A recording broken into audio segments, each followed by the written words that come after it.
If the number of books is anything to go by, not to mention the number of websites showing people making the hand hearts on their stomachs, the latest fad is gut health. And for more on the gut, we turn to Kitty Flanagan. Thank you. Kitty. Yeah. Now, you do realise you have just sanctioned me to talk about poo, because that's what gut health is all about. So let's get started. What colour are your stools? Blue and yellow?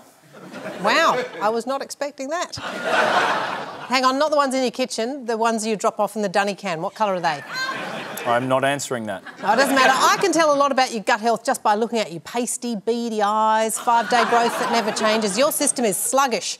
Now, there are two ways we can fix this. One is with a poo transplant. OK, what's the second one? Whoa, don't rush me, Chuck. This is real medicine. Doctors take quality poo and transplant it into you to restore the good bacteria in your gut. They put poo in you. And guess how they do it? I know how they do it. Orally, via your mouth hole. Yeah. I know what orally means. Remember that old saying, eat shit and die? Well, now it's eat shit and restore your gut bacteria. The other, far more boring way to fix your gut health is with probiotics, and that's where kombucha comes in. Kitty Flanagan, senior correspondent. What the devil is kombucha? Yeah. Oh, don't crap, I'm already halfway through. Kombucha, Chuck. Everybody's drinking it. So it's a beverage? Well, not just a beverage, it's a super beverage. Very popular with the fitterati. The what? The fitterati. It's like the glitterati, only less sparkly. It's just boring fit people. Did you just make that up? How dare you? And yes, I did. All right, so can we get back to the poo transplant? No, yes. no, can we get back to kombucha? Exactly what is kombucha? Oh, it's hard to say. It's kind of easier to tell you what it isn't. It isn't cheap, it isn't tasty, and it isn't very well researched, but the hipsters love it. Kombucha is all of the wank with none of the caffeine of coffee.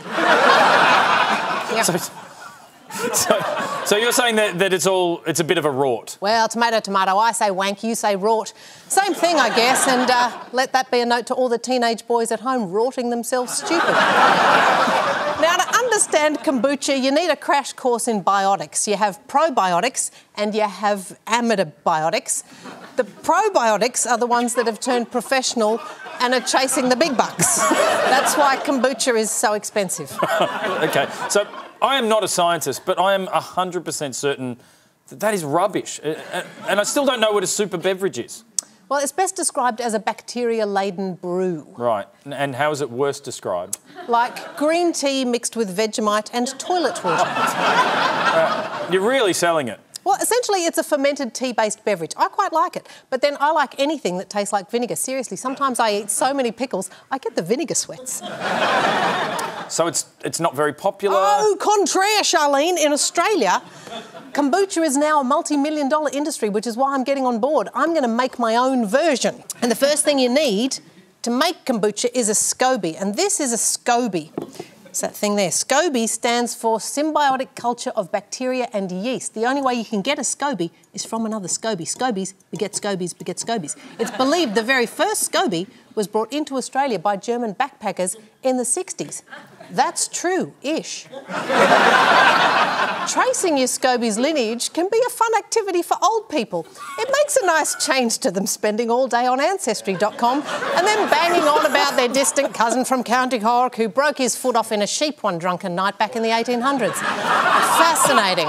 That actually does sound quite fascinating. Oh, not the way an old person tells it, it doesn't. Once you have your SCOBY, you're ready to make kombucha. It's pretty easy. Take a look. You don't need a lot. You start by putting your SCOBY into a large receptacle. Just add some tea, bit of sugar, and then you've got to see how it's tasting. Then get creative with your flavourings. I'm using a bit of turmeric there, very popular. And I also need a hint of hipster, so that was a man bun I scalped from a local barista. Bit of a style. That's from last week's brew, don't worry about that. And now ferment for 7 days. Job done. And here we are.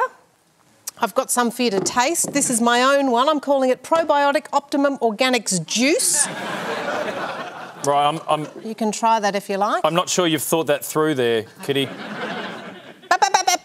Just a warning before you do sip that, This is not a nice, safe, store-bought kombucha. This is a home brew, so it's a little bit risky. When you're working with bacteria, you never really know what you're going to get. Bad home brews have been known to cause severe illness, acid reflux, and in one case, death. Oh, Jesus, Kitty! You know I have a problem with acid reflux. Would you please thank Kitty Flanagan?